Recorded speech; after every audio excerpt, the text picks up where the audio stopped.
ہم وہی کہیں گے جو ہمارا دین ہم کو بتاتا ہے، عمل کرو تو تمہارا بھلا ہے۔ السلام علیکم ورحمۃ اللہ وبرکاتہ۔ الحمد للہ رب العالمین، والصلاة والسلام علی سید الانبیاء والمرسلین، اما بعد فاعوذ باللہ من الشیطان الرجیم، بسم اللہ الرحمن الرحیم۔ الذين يقولون ربنا إننا آمنا فاغفر لنا ذنوبنا وقنا عذاب النار۔ صدق اللہ مولانا العظیم وصدق رسوله النبی الامین المتین الکریم، ونحن على ذلك لمن الشاہدین والشاکرین والحمد للہ رب العالمین۔ حصول برکت کے لیے انتہائی عقیدت و محبت کے ساتھ حضور اکرم سید عالم محمد الرسول اللہ صلی اللہ تعالیٰ علیہ وسلم کی پرنور بارگاہ میں درود و سلام کا ہدیہ پیش کر لیجیے۔ اللہم صلی علی سیدنا و شفیعنا و حبیبنا و مولانا محمد وبارک وسلم، صلاۃ و سلام علیک یا رسول اللہ صلی اللہ تعالیٰ علیہ وسلم۔ یہ ماہ رمضان المبارک کا آخری جمعہ اپنی تمام برکتوں اور رحمتوں کے ساتھ ہمارے سروں پر سایہ فگن ہے۔ جمعے تو اس کے بعد میں بھی پورے سال تک آتے رہیں گے، لیکن رمضان المبارک کے جمعہ کی جو فضیلت ہے وہ ماہ رمضان المبارک کے بعد میں ہمیں میسر نہیں آئے گی، کیونکہ اس کے بعد میں جو جمعے آئیں گے ان میں ہر جمعہ کی ہر ساعت میں 10 لاکھ لوگوں کے جہنم سے آزادی کا پروانہ نہیں دیا جائے گا۔ اور اس ماہ رمضان المبارک کی یہ خوبی ہے ماہ رمضان المبارک کی کہ اس مقدس مہینے میں آنے والے جمعہ کی ہر ساعت میں اللہ تبارک و تعالیٰ 10 لاکھ لوگوں کو جہنم سے آزادی عطا فرماتا ہے۔ تو جمعے تو بہت آئیں گے ماہ رمضان آنے سے پہلے پورے سال بھر کے اندر، لیکن ماہ رمضان کے جمعہ کی بات ہی اور ہوتی ہے۔ اور بھی سال بھر کے ایام گزریں گے، لیکن وہ فضیلت تو ماہ رمضان کے بعد میں ہمیں میسر نہیں آئے گی کہ رمضان المبارک کے مہینے کے اندر اگر کوئی نفل کام کریں تو اللہ تعالیٰ فرض کا ثواب عطا فرمائے، اور اگر ایک فرض کریں تو 70 فرضوں کا ثواب اللہ تبارک و تعالیٰ عطا فرماتا ہے۔ تو ماہ رمضان کے اب گزرنے کے بعد میں وہ فضیلتیں تو ہمیں حاصل نہیں ہوں گی۔ یہ مقدس مہینہ ہم سے جلدی ہی رخصت ہونے کو ہے۔ اب ہمیں یہ غور کرنا ہے کہ ماہ رمضان المبارک میں ہم نے کیا کھویا اور کیا پایا ہے۔ ماہ رمضان المبارک ہمیں پرہیزگار بنانے کے لیے آیا تھا، ہمیں تقوی شعار بنانے کے لیے آیا تھا، ہمیں متقی بنانے کے لیے آیا تھا۔ لعلکم تتقون رب نے فرمایا، یہ پرہیزگار بنانے کے لیے مقدس مہینہ آیا۔ کیا واقعی ہم لوگ پرہیزگار بنے؟ کیا ہمارے اندر پرہیزگاری پیدا ہوئی؟ کیا ہمارے دلوں کے اندر انقلاب پیدا ہوا؟ کیا ہماری زندگیوں کے اندر تبدیلی آئی؟ کیا ہمارے اوقات کی روٹین کے اندر چینجنگ آئی؟ ہم گناہوں کو چھوڑ کر کے کیا نیکیوں کی طرف بڑھے کہ نہیں بڑھے؟ آج ہمیں اس بات کا جائزہ لینا ہے۔ اگر ہم پہلے نمازوں کو ترک کرتے تھے، لیکن ماہ رمضان المبارک کے آنے کے بعد میں جب ہم نمازوں کی پابندی کرنے لگے تو اس کا مطلب یہ ہے کہ ماہ رمضان کا تقوی ہمارے اندر اترا ہے۔ پہلے ہم گناہ کرتے تھے، اب گناہوں کو ترک کرنے کا وعدہ کیے، تو اس کا مطلب یہ ہے کہ ماہ رمضان کا تقوی ہمارے اندر آ چکا ہے۔ اگر ہم پہلے اپنی نگاہوں کو آوارہ کرتے تھے، پہلے اپنی زبان سے ہم غلط باتوں کو نکالا کرتے تھے، اپنے کانوں سے ہم گانے یا ناجائز چیزوں کو سنا کرتے تھے، اگر پہلے ہم کسی پر ظلم کرتے تھے یا بے حیائی کا ارتکاب کرتے تھے یا اللہ اس کے رسول کے فرامین کے خلاف اگر ہم جاتے تھے، بد مذہبوں سے میل جول رکھتے تھے، ہم ہر طرح کی برائی کی طرف دوڑ کر کے جاتے تھے، لیکن ماہ رمضان کے آنے کے بعد میں ہم نے سارے گناہوں کو ترک کر دیا، اور اس مقدس مہینے کے گزرنے کے بعد بھی ہم نے یہ عہد کیا کہ اب ہم ان گناہوں کی طرف پلٹ کر کے نہیں جائیں گے۔ تو اس کا مطلب یہ ہوا کہ ماہ رمضان جو تقوی کی بشارت لے کر کے ہمارے پاس آیا تھا، اس ماہ رمضان کے تقوی کی برکتیں اللہ نے ہمیں عطا فرما دی ہے۔ یہ ہمیں آج جائزہ لینا ہے، اور خدا نہ کرے اگر پہلے بھی ہم بے نمازی تھے، اب بھی بے نمازی رہ گئے، پہلے بھی ہم اپنی نگاہوں کو آوارہ کرتے تھے، اب بھی ہماری نگاہیں آوارہ ہیں، پہلے بھی ہماری زبان آزاد تھی، اب بھی ہماری زبان آزاد ہے، پہلے بھی ہمارا دل آوارہ گردی میں مبتلا رہتا تھا، اب بھی آوارہ گردی میں مبتلا ہے، پہلے بھی ہم اللہ اس کے رسول کے فرامین کو توڑتے تھے، اور اب بھی اللہ اس کے رسول کے فرامین پر ہم عمل نہیں کرتے۔ تو اس کا مطلب یہ ہوا کہ ماہ رمضان المبارک جو تقوی دینے کے لیے ہمارے پاس آیا تھا، اس مہینے کا تقوی ہمارے دلوں کے اندر سرایت نہیں کیا۔ یہ آخری جمعہ ہے، آج ہمیں اس بات کا جائزہ لینا ہے کہ ہم نے اس مقدس مہینے کے اندر کیا کیا ہے اور کیا نہیں کیا ہے۔ حضرات مکرم، ہمیں یہ بھی آج جائزہ لینا ہے کہ ماہ رمضان المبارک کا جو پہلا عشرہ، پہلے 10 دن تھے، وہ اللہ کی رحمت کے 10 دن تھے۔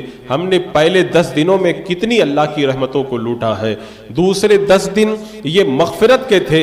تو ہمیں یہ جائزہ لینا ہے کہ ہم نے ان 10 دنوں میں کتنے اپنے گناہوں کو معاف کروایا، کتنی توبہ استغفار کی، اور کتنے جو ہے وہ اپنے گناہوں سے توبہ کر کے اپنے رب کو راضی کرنے کی کوشش کی ہے۔ اور ماہ رمضان کا یہ جو تیسرا عشرہ ہے، یہ جہنم سے آزادی کا عشرہ ہے۔ ہمیں یہ بھی جائزہ لینا ہے کہ جہنم کی آگ سے بچنے کے لیے ان 10 دنوں کے اندر ہم نے کتنے نیک کام کیے ہیں، اور ہم نے جہنم سے آزادی کا کتنا سامان کیا ہے۔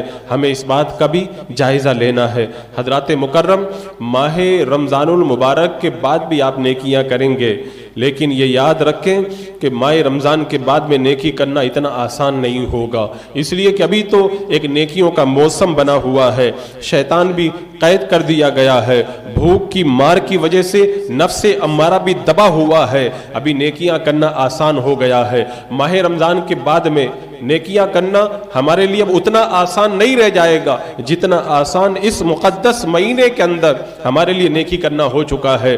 تو حضرات مکرم، آج کے اس آخری جمعہ کے اندر ہمیں اپنے پورے مہینے کا جائزہ لینا ہے کہ ہم نے اس مہینے کو کیسے گزارا ہے، کیا نیکیوں میں گزارا یا گناہوں میں گزارا۔ ہماری تراویح تو نہیں چھوٹی ہے، ہم نے تلاوت قرآن میں کوتاہی تو نہیں کی ہے، ہم نے نماز یا جماعت کی پابندی کے اندر کوتاہی تو نہیں کی ہے، ہم نے اس مہینے کے اندر اپنی زکوٰۃ کو ادا کرنے کے اندر کوئی کمی تو نہیں رکھ دی ہے، ہم نے اس مہینے کے اندر کوئی گناہ تو کر کے اپنے رب کو ناراض تو نہیں کیا ہے۔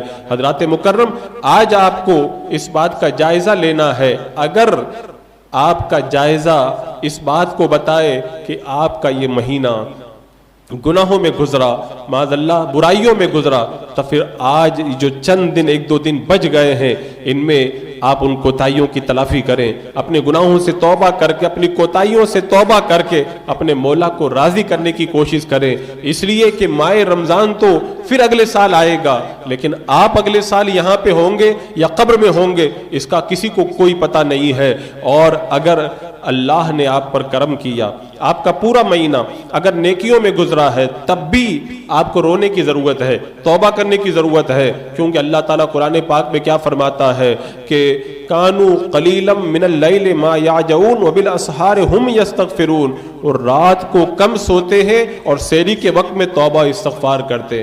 حضرت ام المومنین عائشہ صدیقہ رضی اللہ تعالی عنہا نے میرے آقا علیہ الصلوۃ والسلام کی بارگاہ میں پوچھا تھا، یا رسول اللہ صلی اللہ تعالی علیہ وسلم، یہ رات بھر عبادت کرتے ہیں، رات بھر جاگتے ہیں، پھر صبح کے وقت میں توبہ کس بات پہ کرتے ہیں؟ میرے آقا صلی اللہ تعالی علیہ وسلم نے فرمایا، رات میں انہوں نے جو عبادت کی ہے، اس عبادت میں جو کمی رہ گئی ہے، اس پر اللہ کی بارگاہ میں وہ توبہ کرتے ہیں۔ تو ماہ رمضان میں اگر ہم نے عبادت کی، تراویح بھی پڑھے، قرآن کی تلاوت بھی کی، روزے بھی رکھے، زکوٰۃ اور صدقہ بھی دیا، سب نیکیاں کی، اس کے باوجود بھی اب توبہ کرنے کی ضرورت ہے. کیوں؟ ہماری نیکیوں میں کمی رہ گئی ہوگی, ہماری زکوٰۃ ادا کرنے میں کمی رہ گئی ہوگی, ہمارے روزوں میں کمی رہ گئی ہوگی, ہماری تلاوتوں میں کمی ہوگی, ہماری تراویح میں کمی رہ گئی ہوگی. اب ہمیں ان کمیوں پر اللہ کی بارگاہ میں توبہ و استغفار کرنے کی ضرورت ہے. دیکھیں حضرت شیخ ابو العلی دقاق رضی اللہ تعالیٰ عنہ بیان کرتے ہیں کہ میرا ایک دوست تھا, وہ بڑا نیک اور بڑا پرہیزگار تھا. جب اس کے انتقال کا وقت آیا, میں اس کے سرانے پہنچا تو وہ رو رہا تھا. میں نے کہا تم بڑے نیک آدمی, پرہیزگار آدمی, تمہیں رونے کی کیا ضرورت ہے, تم کیوں رو رہے ہو؟ تو وہ کہنے لگا کہ میں کوئی نمازیں چھوٹ جانے یا روزے وغیرہ چھوٹ جانے پہ نہیں رو رہا ہوں, میں اس بات پہ رو رہا ہوں کہ میں نے کتنی ایسی نمازیں ادا کی کہ جب میں نے سجدے میں سر رکھا تو غفلت کے ساتھ میں سر رکھا, اور جب سر اٹھایا تو غفلت کے ساتھ میں سر اٹھایا. بتاؤ اتنا نیک انسان بھی جب دنیا سے جا رہا ہے تو اس لیے رو رہا ہے, میں نے عبادت تو کی ہے لیکن ان عبادت میں کتنی غفلت ہوئی ہے, اس غفلت کے اوپر مجھے رونا آ رہا ہے. اور یہاں پہ تو عبادت تو ہوتی نہیں اور اس کے باوجود بھی بندہ ہنستا ہوا نظر آتا ہے. عزیزان مکرم, آج ہمیں جائزہ لینا ہے اپنی عبادتوں میں جو کوتاہیاں ہوئی ہیں, ان کوتاہیوں پر رو کر کے اپنے مولا کو ہمیں راضی کرنے کی کوشش کرنا ہے. اس لیے کہ پتہ نہیں آئندہ کبھی یہ پھر مقدس مہینہ ہمیں میسر آئے کہ نہ آئے. اور یہ جو ابھی عشرہ چل رہا ہے, یہ آخری عشرہ ماہ رمضان المبارک کا, یہی تو وہ عشرہ ہے جس عشرے کے اندر جہنم کی آگ سے نجات کا پروانہ اللہ تعالیٰ بندوں کو عطا فرماتا ہے. یہی وہ عشرہ ہے جس کے اندر اعتکاف بھی ہوتا ہے, یہی وہ عشرہ ہے جس کے اندر شب قدر بھی ہوتی ہے, یہی وہ عشرہ ہے جس میں ختم قرآن کی سعادتیں اکثر جگہ حاصل کی جاتی ہے. اور پھر اس عشرے کے ختم ہونے کے بعد میں وہ لیلۃ الجائزہ اللہ کی طرف سے انعام ملنے کی رات آیا کرتی ہے کہ پورے مہینے بندوں نے جو اللہ کو راضی کیا, رب کی بارگاہ سے بندوں کو اس پر انعام و اکرام سے نوازا جاتا ہے. حضرات مکرم, اب یہ جو گنتی کے دن رہ گئے ہیں, وہ جو فرمائے نا اللہ تعالیٰ نے قرآن پاک میں کہ ایام معدودات, یہ گنتی کے دن ہیں. یہ گنتی کے دن آئے اور دیکھتے ہی دیکھتے جو ہے وہ ہماری نگاہوں سے گزر گئے. حضرات مکرم, یہ قیامت کی نشانیوں میں سے ہے کہ زمانہ قریب ہو جائے گا. آپ دیکھیں یہ نشانی کس طور پر صادق آ رہی ہے, زمانہ کتنا قریب ہو گیا. ادھر رمضان کا چاند دیکھنا اور ادھر عید کا چاند دیکھنا, ایسا لگتا تھا جیسے دونوں مل گئے آپس کے اندر. کل پرسوں کی بات تھی اور اب انقریب ہم عید کا انتظار کرنے لگے. تو یہ قیامت کی نشانی ہے کہ زمانہ قریب ہو جائے گا. اور ایک بات زمانے پہ میں اور عرض کر دوں کہ جیسے جیسے ہم لوگ اللہ کے رسول علیہ السلام کے زمانہ پاک سے دور ہو رہے ہیں, ویسے ویسے ہمارے دلوں کے اندر نیکیوں کا جذبہ کم ہو رہا ہے اور گناہ زیادہ کرنے کا شوق پیدا ہو رہا ہے. اس سے پہلے آپ دیکھیں, پہلے کے بچے بھی نیک ہوا کرتے تھے, پہلے کے جوان بھی نیک ہوتے تھے, اور پہلے کے بوڑھے تو نیک ہوتے ہی تھے. پہلے کی پبلک رعایا بھی نیک ہوتی تھی اور پہلے کے بادشاہ بھی نیک ہوا کرتے تھے. آج کل عام طور پر تو نیکیوں کا ماحول نظر نہیں آتا. جو نیک کہلاتے ہیں ان کی زندگیوں کو بھی جو ٹٹولا جاتا ہے تو وہ نیکی کا جذبہ ان میں نہیں پایا جاتا جو دور رسالت میں آپ صلی اللہ علیہ وسلم اور آپ سے قریب کے زمانے کے اندر پایا جاتا تھا. حکیم ترمذی رحمۃ اللہ تعالی علیہ, وہ جب بڑھاپے کے عالم میں پہنچے تو ایک دن رونے لگے. کیا سوچ کے رونے لگے؟ انہیں یاد آیا جب میں جوان تھا ایک عورت نے مجھ کو گناہ کی دعوت دی تھی, لیکن میں نے اللہ کے خوف سے اس کے گناہ کی دعوت کو ٹھکرا دیا تھا. لیکن جب بوڑھے ہوئے تو ان کے دل میں یہ خیال آیا کہ اگر میں وہ گناہ کر لیتا, اللہ کی بارگاہ میں توبہ کر لیتا, اللہ تعالیٰ میرے گناہ کو معاف کر دیتا. رات میں سوئے, خواب میں اللہ کے رسول صلی اللہ تعالیٰ علیہ وسلم کا دیدار ہوا. جب میرے آقا صلی اللہ علیہ وسلم کی بارگاہ میں عرض کی, یا رسول اللہ, جوانی کے جوش اور جذبے میں تو گناہ سے بچ گیا, لیکن بڑھاپے کی کمزوری کے اندر وہ گناہ آج مجھے یاد آ رہا ہے. رو پڑے میرے آقا علیہ السلام کی بارگاہ میں. اللہ کے رسول علیہ السلام نے فرمایا, یہ جو گناہ کی طرف تمہارا دل اب مائل ہو رہا ہے اس کی وجہ یہ ہے کہ اب تمہاری عمر میرے زمانے سے تھوڑی دور ہو چکی ہے. جیسے جیسے میرے زمانے سے تم دور ہوتے جاؤ گے ویسے ویسے تمہارے دلوں کے اندر تبدیلی آتی رہے گی. آج ہم زمانہ رسالت، آپ خود اپنے بارے میں دیکھ لیں، آج سے 10 20 25 30 سال پہلے ہمارے دل کی کیا حالت تھی اور آج ہمارے دل کی کیا حالت ہے۔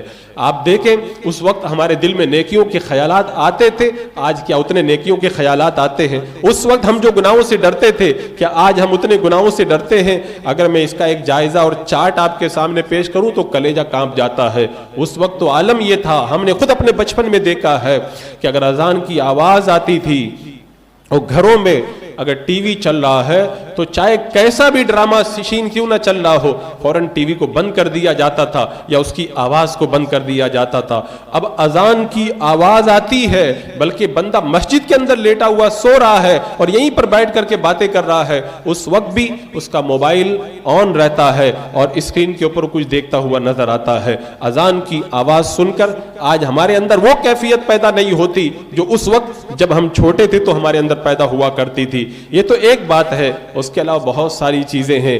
ہم اللہ کے رسول علیہ السلام کے جو زمانے سے دور ہو رہے ہیں، ہماری دلوں کے اندر جو تبدیلیاں آ رہی ہیں حضرات مکرم، ورنہ آپ دیکھیں اس زمانے کے بچے، ایک بچہ ہے، ان کی ماں روٹیاں پکا رہی ہے اور روٹیاں پکاتے وقت میں آگ جلا رہی ہے، تو بچہ دیکھ کر کے رونے لگا۔ ماں نے پوچھا کہ بیٹا تم رو کیوں رہے ہو؟ تو بیٹا کہنے لگا کہ امی جان آپ روٹیاں پکا رہی ہیں، آپ نے آگ جلائی، بڑی بڑی لکڑیوں کو رکھا، جب بڑی لکڑیوں میں آگ نہیں پکڑ رہی تھی آپ نے چھوٹی چھوٹی لکڑیوں کو رکھ دیا تاکہ چھوٹی لکڑیاں جب آگ پکڑ لیں گی تو بڑی لکڑیاں بھی جل جائیں گی۔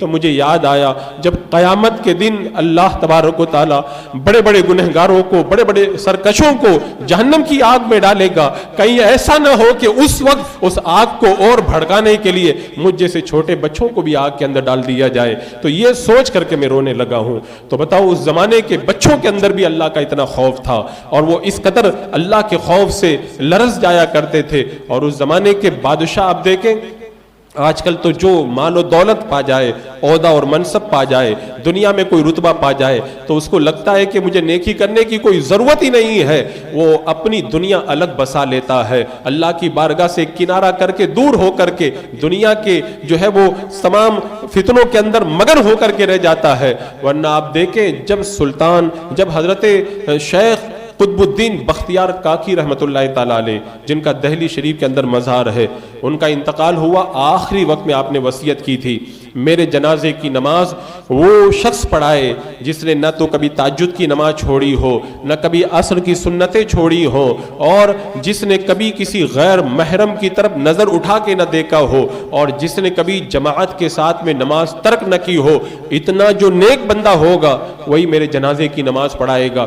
قطب الدین بختیار کاکی رحمت اللہ تعالیٰ علیہ کا انتقال ہو گیا، آپ کا جنازہ لا کر کے رکھا گیا، اعلان کر دیا گیا، پورے لاکھوں کا مجمع یا ہزاروں کا مجمع ہے، اللہ کے اتنے بڑے ولی کا انتقال ہوا ہے، لوگوں کا ہجوم امڑ کر کے آیا ہے، اعلان کر دیا گیا پورے مجمع کے اندر جو بندہ اتنا نیک ہو، نہ تو اس کی کبھی جماعت چھوٹی ہو اور نہ کبھی تہجد کی نماز چھوٹی ہو، نہ عصر کی سنتیں چھوٹی ہو، اور نہ کسی غیر عورت کی طرف، اجنبی کی طرف نگاہ اٹھا کر کے دیکھا ہو، جو اتنا نیک بندہ ہو وہ آگے آئے۔ مصلی امامت خالی ہے، وہ خواجہ قطب الدین بختیار کاکی رحمت اللہ تعالیٰ علیہ کے جنازے کی نماز پڑھائے، پورے مجمع کے اندر نگاہ دوڑائی گئی، کوئی بندہ نکلنے کے لیے تیار نہیں ہے کہ آگے بڑھ کر کے حضرت خواجہ قطب الدین بختیار کاکی رحمت اللہ تعالیٰ علیہ کے جنازے کی نماز پڑھائے۔